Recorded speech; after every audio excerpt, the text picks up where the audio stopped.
All right, welcome back to another episode of Back to Basics. Let's just jump right into this. Tonight's dinner, gonna be super fun. We're gonna do spaghetti and meatballs.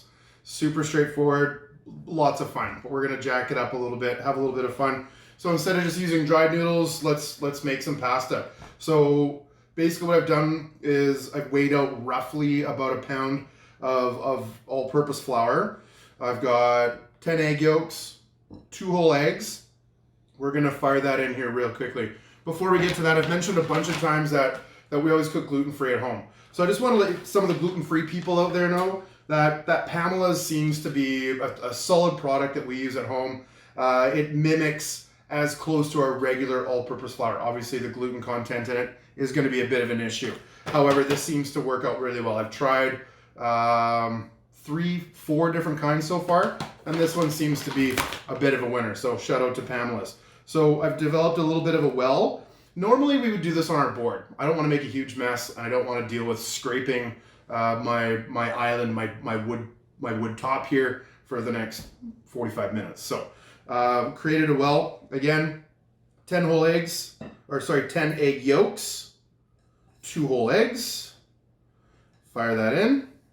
Next we're going to add about 2 tablespoons or so of milk. Doesn't need a ton. We can always add more if needed. Same thing with olive oil. About a tablespoon and a half, somewhere around that neighborhood. And then what we want to do is just get down and dirty. So start in the middle. We want to just break up all of our eggs.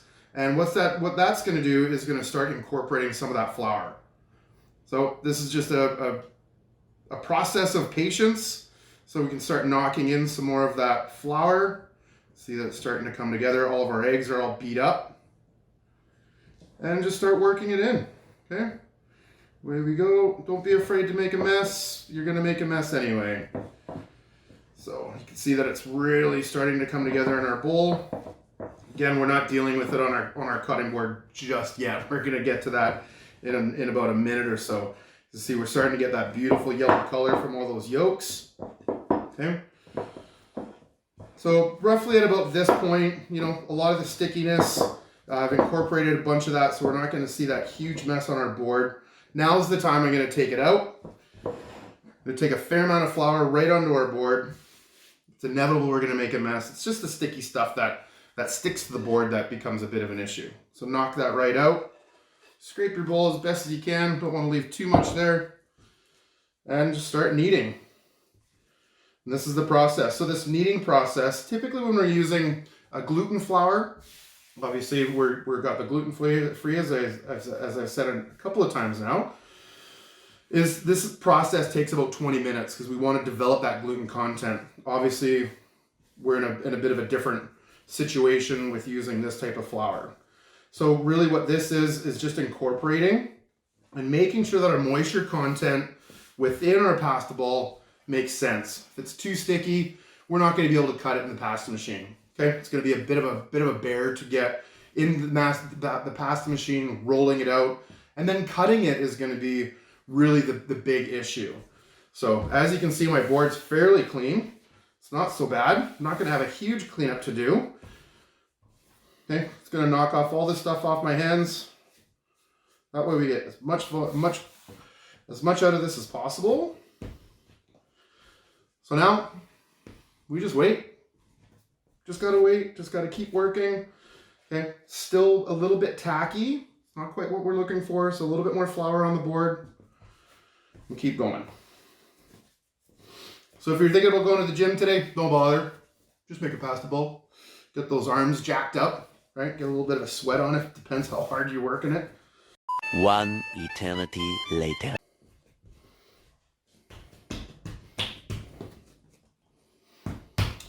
Okay, so just about as easy as that. Typically, if you're going to use regular all-purpose flour, triple O, more of the traditional Italian type flours, this process is going to take about 20 minutes to develop that gluten. We don't have that issue. So what we are going to do is we still want this to rest. So we want to be able to let basically that gluten that you would be using just to soften, right? If we start putting this through the pasta machine right now, it's going to be a fight. Because as we're stretching it, it's going to want to retract. It's want to come back in. So don't keep it out uncovered. Always cover it. So I've got a tea towel that's already got some moisture already in it. So you want something that's just a little bit damp, not wet, because we don't want all that moisture to go back in. Just cover it up, leave it off to the side. Gets to have a little net. So next step of our dinner escapade is meatballs. Okay, so I've got some lean ground beef that I picked up from the grocery store. I got roughly 1.4 kilos, way too much for 3 people. However, what I am going to do is I'm going to make a bunch of them. Once they come out of the oven and they're baked, I'm going to cool them off and I'm going to throw them in the freezer. So that way, if I'm going to go through the effort, I might as well make enough for a couple of meals. So again, we've got our ground beef. I got roughly about half of an onion, not fine dice, but certainly a small dice. Okay, fire that in. I put together a little dried herb mix. So dried parsley, oregano, thyme, rosemary, some basil. I don't cook with a lot of garlic at home. Makes me a little upset tummy. So, but just a little bit of garlic powder, okay? And everybody just goes in the drink kind of all at the same time. Let's make sure we got a fair amount of salt in there. Get that all in. That should be pretty good. Fresh cracked pepper.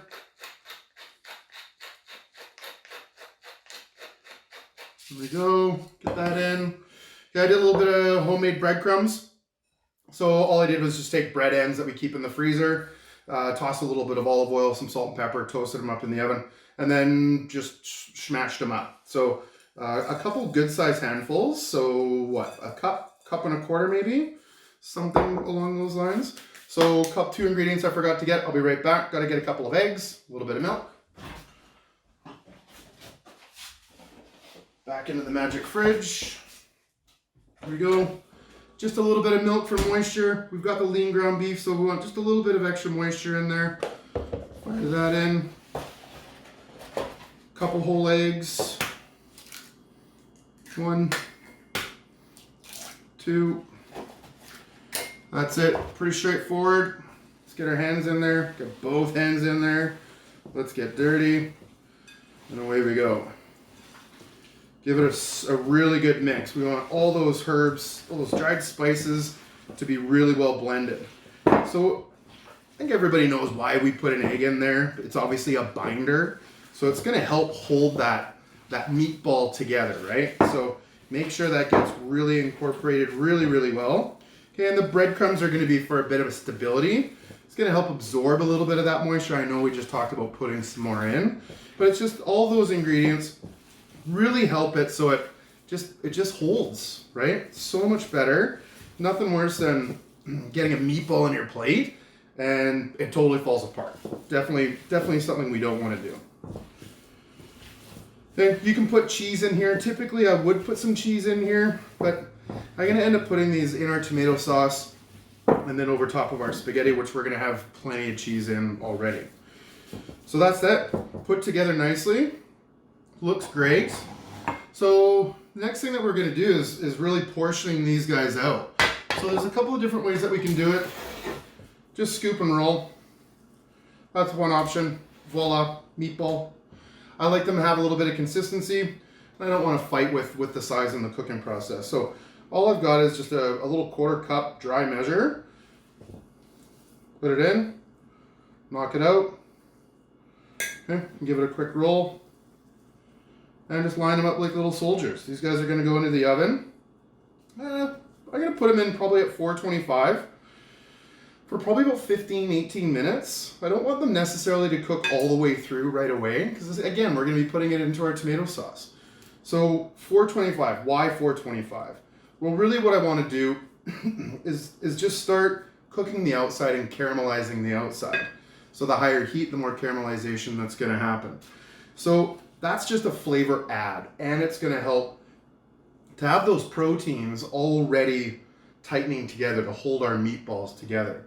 So that's the next process. Okay?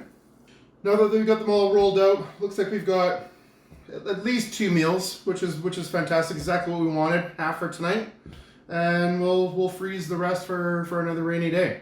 So again, 425 preheated oven. 15-18 minutes. Again, let's just try and caramelize them, tighten them up a little bit. So in the oven they go. So tomato sauce, let's get started on this. So I've already just started preheating my pan here just for a couple minutes. We're gonna take a fair amount of olive oil, get that in there. Super straightforward. Okay, that's gonna warm up nicely. We don't want to get this to a smoke. We don't want to get this bitter. We don't want that moving on. So I'm okay with the heat kind of evolving as we're going. At least the pan started off a bit warm. So mirepoix.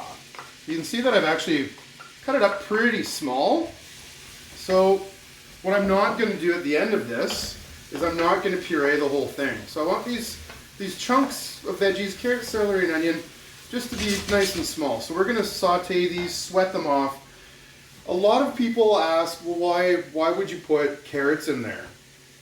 Ironically, it adds a little bit of sweetness and some additional depth to the actual sauce itself. So I like to do that. But back in my days of Jasper Park Lodge, I worked with an incredible team without questions. José Bouchard, she was a bulldog without question. The very first time I challenged her on that working in Saucier. Why are you putting carrots into your tomato sauce? Doesn't make any logical sense. No recipe says that. She goes, well, why don't you try it at the end and see what you think? Well, let me tell you, ever since that day, I've always put carrots in my tomato sauce. So again, let's just let the temperature heat up a little bit. We're going to saute these, and we're going to add a whole slew of extra ingredients into this. So now that our vegetables, they're not fully sauteed. They're still fairly raw on the inside, but you can see the onions are translucent. That's really all I'm looking for. I don't want to break them down 100% just in the olive oil here. So now it's time to add some more ingredients. I'm going to add in our tomato paste. Just one small can of tomato paste.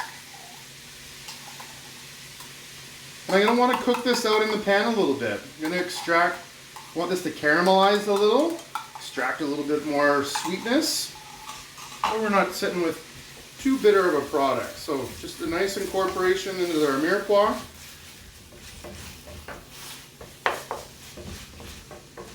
We want that to hit the bottom of the pan pretty good. Keep it nice and even.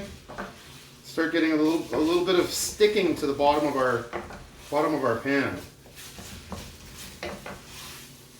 All right, let's let that do its thing just for a minute. In the meantime, we're going to crack our bottle. We got a nice bottle of Sandhill Merlot. Okay, nice BC wine, nice red. It's got some nice acidity to it, which is going to marry really, really well with our tomatoes. So a little Stelvin cap, give it a crack. I always say, check your booze before you cook with it, right? So let's give it a little shot. As always, taste it twice. I'll definitely give you the thumbs up, the stamp of approval. We're going to get that in here shortly, so you can start seeing our tomato paste is sticking to the bottom of our pan. That's exactly what we want it to do. And the tomato paste is going to is adding concentrated tomato flavor, which is awesome. The other thing it's going to do is actually going to help thicken our tomatoes that we're going to be firing in here as well. So that's good enough for me for now. I'm going to deglaze with a bit of white red wine, and I'm going to reduce that a little bit. So I've used maybe about 1/3 of a bottle. Let's get that up to temp. It's going to help get all those little bits that were on the bottom. Turns it into almost a bit of a stew. Okay, looking good. Let's give that a couple of minutes. In the meantime, why don't we take a little peekaboo into the oven and see where we're at with our meatballs.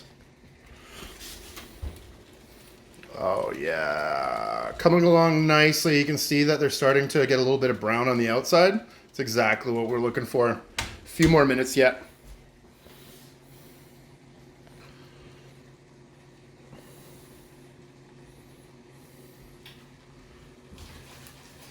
And you can see our red wine is already thickening up. It's already reducing, which is what we want. Again, I do have a bit of a confession to make. So, as I was opening my tin of pureed tomatoes, catastrophe everywhere. The can might as well have exploded all over the place. So, anyway, got it in a nice little bowl here. We're just going to add our tomatoes. You can use chopped tomatoes, stewed tomatoes, pure, whatever you want. Doesn't really make any difference whatsoever, and I don't really care. Just whatever you prefer. I like to have a little bit smoother because I've already added my chunks of mirepoix in there. So this is going to work out really well for me. So just a nice big good sized tin of crushed tomatoes. Okay. Incorporate that. Again, herbs are always a must whenever we're cooking. So I've got a blend here. I got a little bit of parsley flakes, basil, oregano, thyme, some garlic powder. We're gonna fire this in. Maybe it's a bit too much, don't really care. It should work out really well. I'm gonna nail that with some seasoning right now. We'll adjust the seasoning as we get closer to dinner for sure, but that's not a big deal. The other thing I am going to slam in here is a couple bay leaves, but I got to go searching for them. Let's just get everybody incorporated in here for now. And we'll just let this at a simmer. I'm going to simmer mine probably for about an hour and a half. Really develop all those beautiful flavors. I love hearing stories about people. Oh, I got an 8-hour or 9-hour tomato sauce. Well, okay, great, good for you. I don't really believe that it makes that much of a difference because all you're doing is concentrating flavors. With this product, hour and a half is really going to be plenty, and it's going to work out beautifully.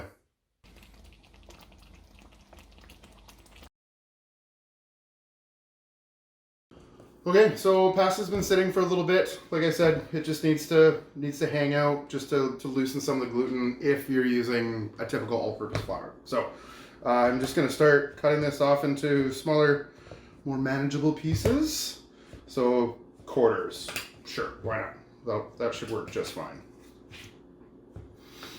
So the pieces that we're not using, set them off to the side. Again, a little bit of damp towel, so we don't want those drying out. Just fire them in there. So now really what we're looking at doing is flattening it out so it can get into our first stage, number 1 of our pasta machine. So just knock it down. Doesn't have to be anything too specific, just to get it started. A little bit of flour on our table. Even though we've got a really nice consistency, I don't think it's actually going to stick. So let's fire it through. Great consistency. So now one of the tricks that I end up using, a little bit of flour, just for good luck, is I fold it into thirds, almost like a book fold. But what I do is square it off, and then I try and measure it the same width, just under our pasta machine. Okay, you got about, I don't know, third of an inch maybe, quarter of an inch, doesn't really matter. So now what's going to happen is we're going to have this consistent piece coming, pulling all the way through our pasta machine. So again, staying on number 1, let's pull it through and see what it looks like. Nice, right? Nice uniform looking piece. So again, when you're using a regular all-purpose flour, you're going to want to run through each number twice, because you're going to stretch that gluten out and it's going to want to retract. So you stretch it out, it retracts a little bit, you stretch it back out, and it stays a little bit closer to that position that you're looking for. Because we're just using our gluten-free flour, it's not going to come back. It's not going to stretch, it's not going to do much of anything. So we can actually just rifle through the numbers quite quickly. So we'll go on to number 2.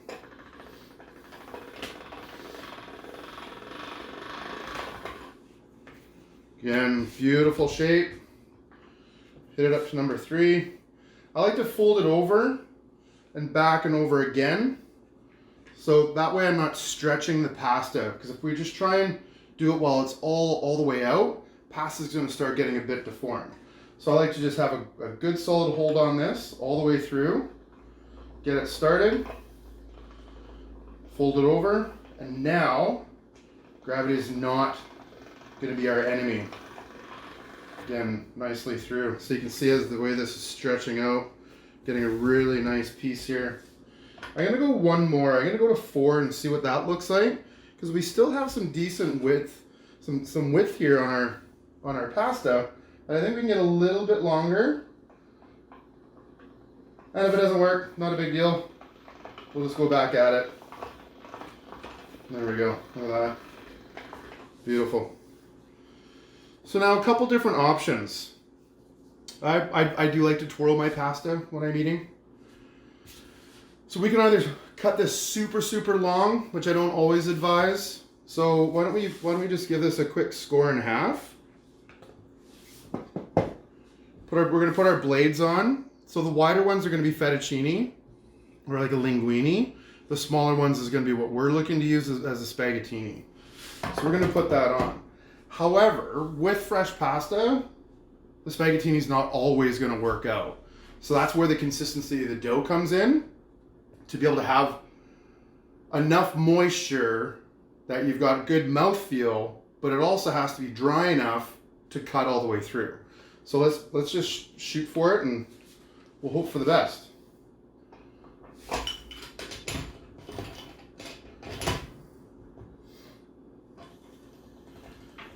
This part's not a race. Nice and slow. Get your hand underneath as it's coming out.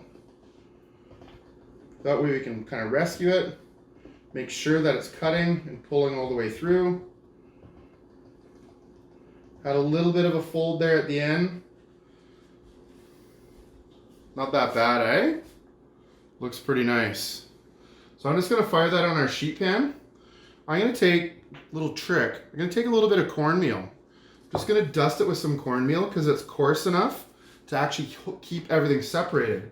So just get your hands in there. Maybe a little bit more. A little bit of flour.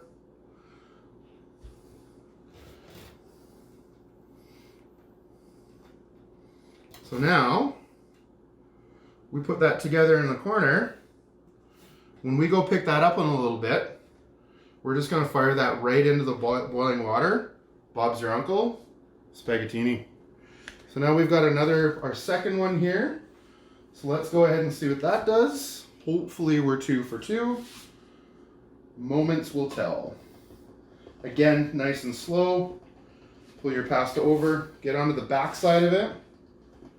Hold it, and bring it all the way through.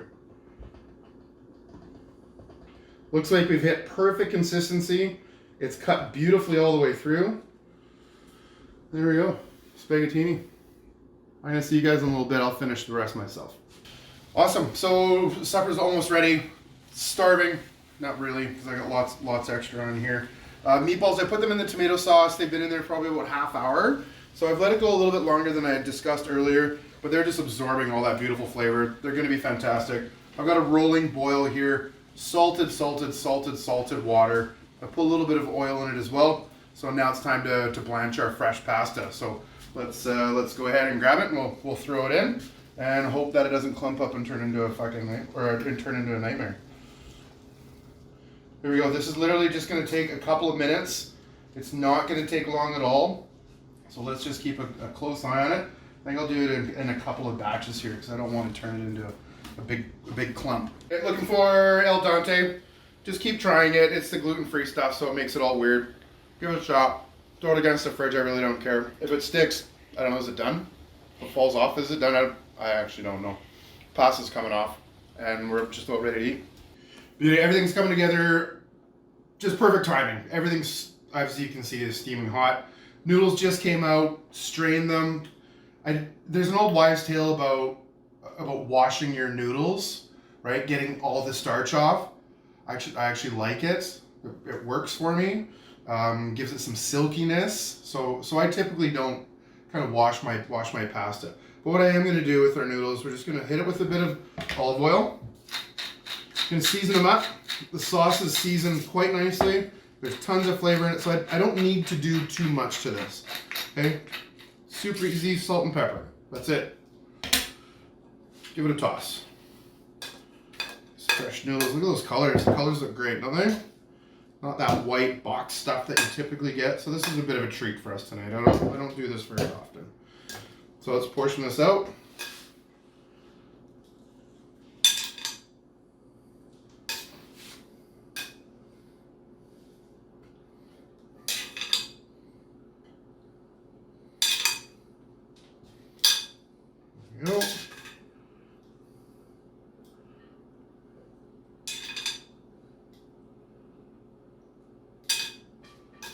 Whatever. Just use it all up, right? What are we going to do with leftover fresh noodles? Nothing.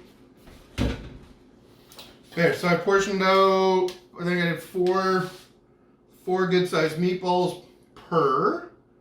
Look at that, eh? Eat your heart out, Betty Crocker. Come on. Looks awesome.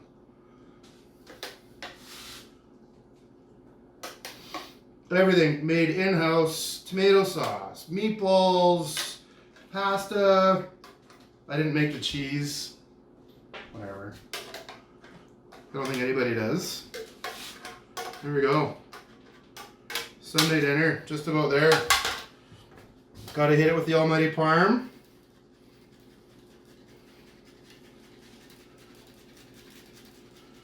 Oh, there we go. Put lots on. Everybody loves it. Don't be shy.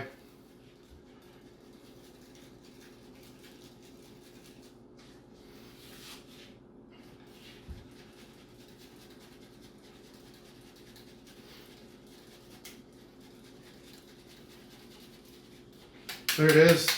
So I've got some rind left. Don't throw the rind in the garbage. Just hold on to it. You can infuse it into creams. You can throw it into different sauces. Okay, so dinners. This is it. Spaghetti and meatballs. Super excited. I'm gonna have a quick bite here because I do have a shout out to a couple young men that kind of gave me the inspiration for the show for today. Unbelievable. I'm not even going to try the meatballs yet because I can't wait to get you guys off of this thing so I can go sit down and eat. Anyway, Caden, Jacob, this is all for the two of you. When we talked the other night, you know, what are your favorite things to eat and what do you want to see Uncle Jason make? This is it. We made spaghetti meatballs. I know that you said pasta bolognese.